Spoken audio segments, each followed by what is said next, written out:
Okay, y'all, it has been an absolutely crazy week with the assassination of Charlie Kirk and the school shootings that have happened, as well as the stabbing of the lady on a train in North Carolina. But we do have a quick little update that I thought would be good to share with y'all.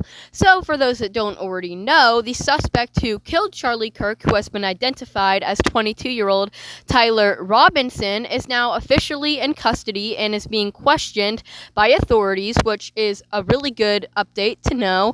But we now know, and this is not surprising to me at all, his roommate, Tyler Robinson's roommate, was actually a trans person, which it's all starting to add up now, considering that he had a trans roommate. I very much believe that his roommate influenced him to kill Charlie Kirk based on Charlie Kirk's viewpoints on transgender people. And so it just all makes sense. So if his roommate really did influence him to kill Charlie Kirk, then I think that his roommate, the transgender person, should also be put in jail and should be questioned for influencing Tyler to kill Charlie Kirk. So I am just very happy that the liberals and the Democrats are continuing to prove how they could care less about the people mourning the loss of Charlie Kirk, because a Christian artist, a very popular Christian artist by the name of Forrest Frank, who went viral on YouTube and TikTok, who was pretty close to Charlie Kirk, posted a video asking for people to pray for Charlie Kirk's family, as their family is clearly mourning the loss of Charlie Kirk. Now, he posted a video today, I believe, saying that he lost 30,000 followers, all for asking people to pray for Charlie Kirk's family, which just goes to show how these liberals could care less about Charlie Kirk's family and the people mourning the loss of Charlie Kirk, all because they disagree with Charlie Kirk's viewpoints. Now, I'm not saying that this is how all the Democrats are acting. Take, for example, Kamala Harris and Gavin Newsom posted some pretty heartfelt messages online, which I think are pretty authentic, basically just saying that there should never be political violence and that people should not be getting shot for speaking their opinions and debating people. So I do agree with them, and I think that was really kind of them to post that. But it's not all the Democrats acting like this, but there are a lot of Democrats celebrating the death of Charlie Kirk, which, again, is not okay and should never, ever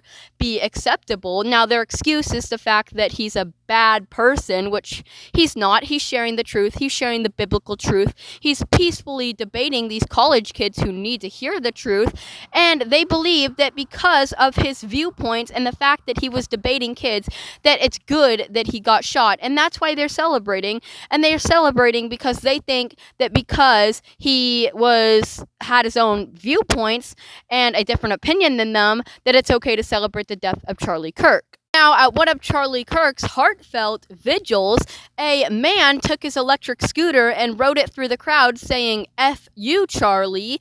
And so he instantly got what he deserved. He got instant karma, and a whole ton of people started getting all over him, which he 100% deserves, because you don't go yelling through a crowd, "F you," to somebody who just lost their life, to somebody who shot him over his political beliefs, which is not acceptable at all.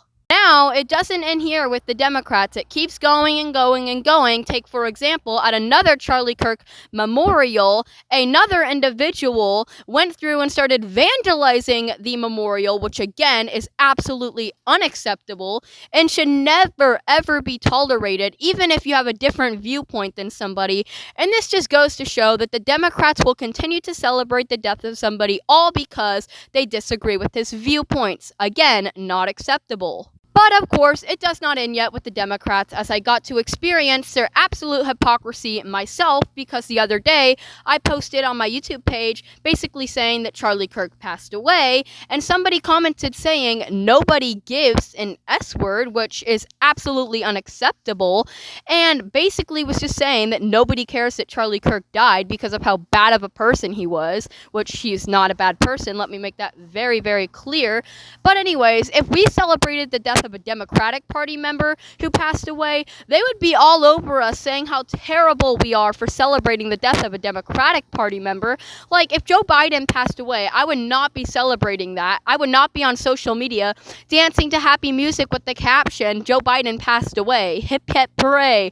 I would not be celebrating. I would be praying for Joe Biden's family. I would not be celebrating the death of Joe Biden. Like, come on. So anyways, I could continue to go on and on and on with the Democrats, but let's get to the next bit of news I have. So, Charlie Kirk's funeral date has been officially set to the 21st of September and is to take place at the State Farm Stadium in Glendale, Arizona.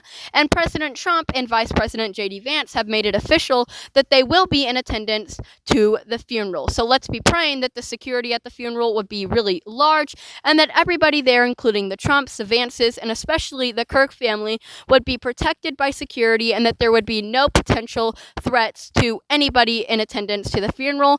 And let's be sure to keep praying for the Kirk family and not actually celebrating the death of Charlie Kirk.